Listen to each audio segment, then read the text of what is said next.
Thank you for watching the SMB Forex and Futures Weekly Trade Review. My name is Mark Principato. So in today's segment, what I'm going to highlight is the volume analysis price action that occurred in this area as the FOMC came out with their information a couple of weeks back that triggered this large sell-off. Now, the important lesson here is to see how price reacted in this area. And the question is, was there any setup or any pattern or any reason to recognize a short while this thing was fluctuating in this area before it sold off? That's what the volume analysis tool is going to help us answer.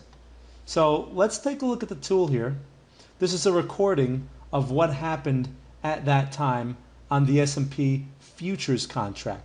Now, keep in mind, you can take advantage of this type of information with an S&P CFD, or if you don't have access to that, you can just trade the outright futures contract. Either way, you can learn and see what happens when important news hits the market and how the market actually reacts. So let's take a look. As you can see here, this is the market as it was, as the news was about to come out. Limit orders were placed right just below the stop. The red line is the stop. The limit orders are just tapped in, as you can see. Okay, those green boxes on the right-hand side there. Now, this is as the news is reaching the market. You can see it gets pretty close to the stop. The stop is about 5 or 6 ticks away in this case, which is not much.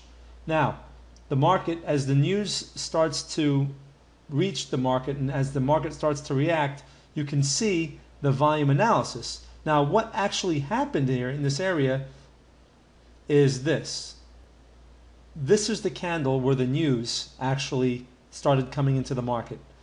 There was a net delta situation back here. Okay, this is one of the primary things that we look for in volume analysis. This is a net reversal. Now, that net reversal creates what we call a value area. This value area was defined up in this region. This also just happens to be where the market stopped going up. This is also where the limit orders were placed. Okay? Now, could the market have gone through the other side of that and stopped out this trade? Of course it could have, but it never did.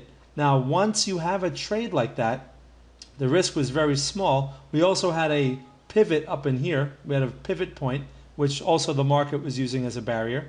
So we had a number of reasons to look for shorts in the first place. Once the value area was retested and the selling started to come in, that's when the limit orders can be placed. Now, once filled, all right, after it retested the value area, it sold off. You have a red cluster, all right? The red cluster followed by the negative volume.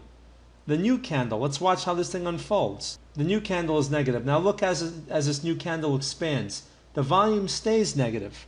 This is what helps us stay in a trade like this. Now you see the cluster turned green, now it turned purple. That just means that, you know, it's judging the way the bids and asks are being initiated in the market. It finally closed as red. Again, another bearish sign. No reason to exit a trade like this. The whole point of what I'm trying to teach you here is when you have a trade that is validated by volume analysis, you have an important point of interest, which was the pivot point, and you have a catalyst, such as this type of news. You enter the trade and it's going your way. You have to look for signs. The volume analysis tool is a great way to analyze how the market is reacting at the moment, and it's a great tool to help you judge whether this thing is worth holding, exiting right now, or adjusting your stop. And you can tell that as the volume unfolds. In this case, bearish volume continuously unfolds, and there's no reason to exit. As you can see, this is how the momentum finally played out throughout the rest of that day after the FOMC made their announcement. So again, I hope you found this informative. If you have any questions or you would like to learn more about how this works, this is what we teach in our methodology. So I would like to thank you for watching.